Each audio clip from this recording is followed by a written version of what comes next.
That one penguin എന്ന് പറയുന്ന viral വീഡിയോയെ കുറിച്ചാണ് നമ്മൾ കഴിഞ്ഞ വീഡിയോയിൽ സംസാരിച്ചത്. ഈ വീഡിയോയിൽ പെൻഗ്വിനുകളെ കുറിച്ചുള്ള കുറച്ച് ഇൻട്രസ്റ്റിംഗ് ഫാക്ട്സ് നമുക്ക് നോക്കാം. എൻ്റെ പേര് ഡോക്ടർ മേഘ വിൽസൺ. ഞാനൊരു വെറ്റിനറിയൻ ആണ്. ആനിമൽ റിലേറ്റഡ് അല്ലെങ്കിൽ വെറ്റിനറി റിലേറ്റഡ് കണ്ടന്റ് നിങ്ങൾക്ക് ഇഷ്ടമാണെങ്കിൽ do follow my channel the vet voyages. Penguins എന്ന് നമ്മൾ പൊതുവായിട്ട് പറയുമെങ്കിലും നമ്മൾ എപ്പോഴും കാണുന്നത് കിങ് അല്ലെങ്കിൽ എംപറർ പെൻഗ്വിൻസിനെയാണ്. 18 സ്പീഷീസ് ഓഫ് പെൻഗ്വിൻസ് ഭൂമിയിലുണ്ട്.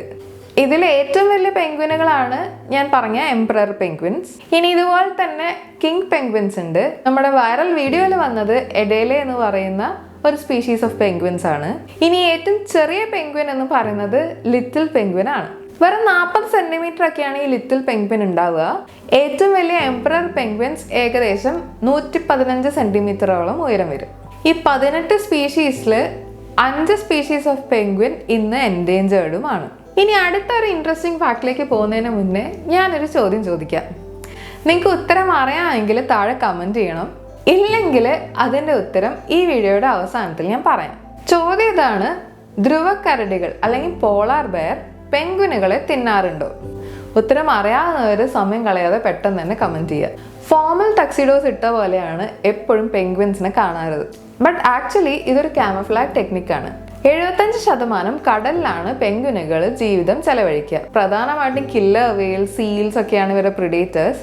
സോ കടലിൽ നീന്തുന്ന സമയത്ത് ഇവരുടെ പ്രിഡേറ്റേഴ്സ് താഴെ നിന്ന് നോക്കുന്ന സമയത്ത്, ഇവരുടെ അടിഭാഗത്തുള്ള വെള്ളഭാഗം കാണുന്ന സമയത്ത് ആകാശത്തിൽ നിന്ന് വരുന്ന വെളിച്ചമായിട്ടും, ഇനി മുകളിൽ നിന്നാണ് നോക്കുന്നതെങ്കിൽ കടലിനടിയിൽ ഇരുട്ടാണെന്നും തെറ്റിദ്ധരിക്കും. എല്ലാ പെൻഗ്വിനുകളിലും മുഴുവനും വെള്ളയും കറുപ്പുമല്ല. ചില പെൻഗ്വിനുകളിൽ മഞ്ഞ നിറത്തിലും ഓറഞ്ച് നിറത്തിലും തൂവലുകൾ നമുക്ക് കാണാം. പെൻഗ്വിനുകള് മാംസബുക്കുകളാണ്. ടു ബി വെരി പ്രിസൈസ്, മത്സ്യബുക്കുകളാണ്. മത്സ്യം, കണവ, പിന്നെ ക്രിൽസ് ഇതൊക്കെയാണ് ഇവരുടെ പ്രധാന ഭക്ഷണം. മാംസാഹാരത്തിന് ഉമാമി ടേസ്റ്റ് ആണെന്ന് നമ്മൾ പാൻഡകളുടെ വീഡിയോ ചെയ്ത സമയത്ത് കണ്ടിരുന്നു. ഉമാമി ടേസ്റ്റ് റിസപ്റ്റേഴ്സ് അവർക്ക് നഷ്ടപ്പെട്ടതുകൊണ്ടാണ് അവർ യൂക്കാലിപ്റ്റസിലേക്ക് തിരിഞ്ഞതെന്ന് നമ്മൾ കണ്ടു. ഉമാമി ടേസ്റ്റ് റിസപ്റ്റേഴ്സ് ഇല്ലാത്ത മറ്റൊരു ജീവികളാണ് ഈ പെൻഗ്വിനുകളും. അവർക്കാകെ ഉപ്പ് രസവും പുളി രസവും അറിയാൻ മാത്രമേ ടേസ്റ്റ് റിസപ്റ്റേഴ്സ് ഉള്ളൂ. പക്ഷെ പെൻഗ്വിനുകളെ നിങ്ങൾ വീഡിയോയിലൊക്കെ കണ്ടു കാണും, ഭക്ഷണം വിഴുങ്ങുകയാണ് ചെയ്യാറ്. സോ ടേസ്റ്റ് റിസപ്റ്റേഴ്സ് അവർക്കൊരു വിഷയമല്ല. ഇനി ഭക്ഷണത്തിൻ്റെ കാര്യം പറഞ്ഞ സമയത്ത് നിങ്ങൾ ശ്രദ്ധിച്ചു കാണും, കുഞ്ഞു പെൻഗ്വിനുകൾക്ക് കുറച്ചും കൂടെ ഫറി ആയിട്ടുള്ള തൂവലുകളാണ്. വെള്ളം നനഞ്ഞാൽ ഭാരം കൂടാൻ സാധ്യതയുള്ള തൂവലുകൾ. വാട്ടർ റെസിസ്റ്റന്റ് അല്ലാത്തതുകൊണ്ട് തന്നെ വെള്ളത്തിലേക്ക് അവർ പോകാറില്ല. കനത്ത തണുപ്പിൽ നിന്ന് രക്ഷപ്പെടാൻ വേണ്ടിയിട്ടാണ് ഇവർക്ക് ഈ ഫറി കോട്ട്. ഇവർക്ക് ഭക്ഷണം എത്തിച്ചു കൊടുക്കുക ഇവരുടെ അച്ഛനമ്മമാരാണ്.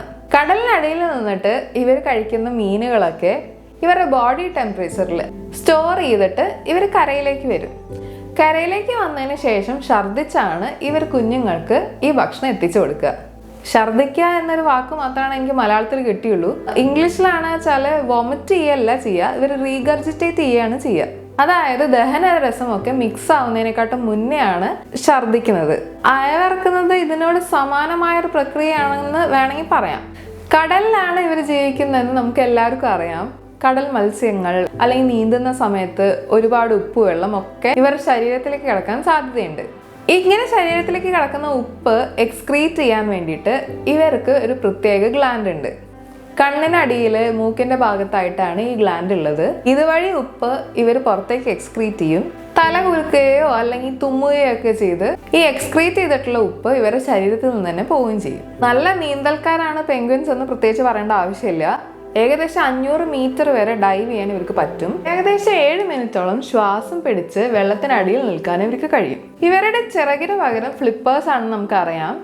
ഈ ഫ്ലിപ്പേഴ്സ് നീന്തുന്ന സമയത്ത് ഒരു പ്രൊപ്പലർ ആയിട്ടാണ് ഇവർ ഉപയോഗിക്കുക. ഇനി നമ്മൾ കരുതുന്ന പോലെ എല്ലാ പെൻഗ്വിൻസിനെയും നമുക്ക് തണുപ്പ് സ്ഥലങ്ങളിൽ മാത്രമല്ല കാണാൻ കഴിയുക. സദേൺ ഹെമിസ്ഫിയറിൽ ഒരുപാട് സ്ഥലങ്ങളിൽ പെൻഗ്വിൻസിനെ കാണാം. ഏറ്റവും നോർത്തേൺ മോസ്റ്റ് ആയിട്ട് ഈ പെൻഗ്വിൻസിനെ കാണാൻ കഴിയുന്നത് ഗാലപ്പാഗോസ് ഐലൻഡ്സിലാണ്. അതുപോലെ പെൻഗ്വിൻ ഉത്ഭവിച്ചത് നമ്മൾ പലപ്പോഴും കരുതുന്ന പോലെ അന്റാർട്ടിക്കയിലല്ല, ഓസ്ട്രേലിയയിലും ന്യൂസിലൻഡിലുമാണ്. ഇനി ഇവരുടെ ഉറക്കത്തിനുണ്ട് ചില പ്രത്യേകതകൾ. മനുഷ്യരുടെ ഉറക്കം എന്ന് പറയുന്നത് മോണോഫേസിക് സ്ലീപ്പാണ്. ഒരു പ്രാവശ്യം കുറെ സമയത്തേക്കാണ് മനുഷ്യർ സാധാരണ ഉറങ്ങുക വെച്ചാൽ, പെൻഗ്വിനുകൾ പോളിഫേസിക് സ്ലീപ്പ് പിന്തുടരുന്നവരാണ്. ഒരുപാട് പ്രാവശ്യം ചെറിയ സമയത്തേക്ക് ഉറങ്ങുന്നവരാണ്. ഒരു പ്രാവശ്യത്തെ ഇവരുടെ മാക്സിമം ഉറക്കം എന്ന് പറയുന്നത് 10 മിനിറ്റ് ആണ്. ഇവർക്കൊരു കണ്ണടച്ചുകൊണ്ടും വേണമെങ്കിൽ കിടന്നുറങ്ങാം. യൂണിലാറ്ററൽ ഐ ക്ലോഷർ ബ്രെയിനിന്റെ ആ ഭാഗം റിലാക്സ് ചെയ്യാൻ ഇതുവരെ സഹായിക്കും. പെൻഗ്വിനുകളും മുട്ടയ്ക്ക് അടയിരിക്കുന്നതും ഇൻട്രസ്റ്റിംഗ് ആയിട്ടുള്ള ഒരു കാര്യമാണ്.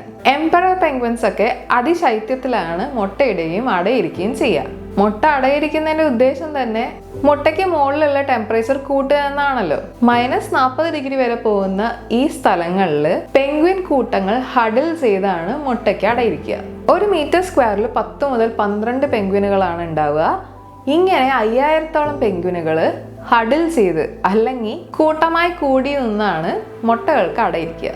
ഇത് അടയിരിക്കാൻ മാത്രമല്ല, അടയിരിക്കുന്ന സമയത്ത് പെൻഗ്വിനുകൾ ഭക്ഷണമൊന്നും കഴിക്കാറില്ല. അതുകൊണ്ട് തന്നെ ബോഡി ടെമ്പറേച്ചർ മെയിൻറ്റെയിൻ ചെയ്യാൻ വേണ്ടി വരുന്ന എനർജി ലോസ് കുറയ്ക്കാനും ഇത് സഹായിക്കും.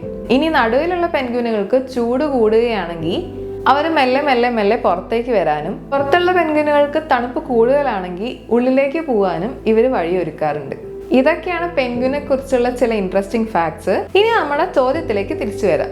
ധ്രുവക്കരടികൾ പെൻഗ്വിനുകളെ തിന്നാറുണ്ടോ എന്നുള്ളത്.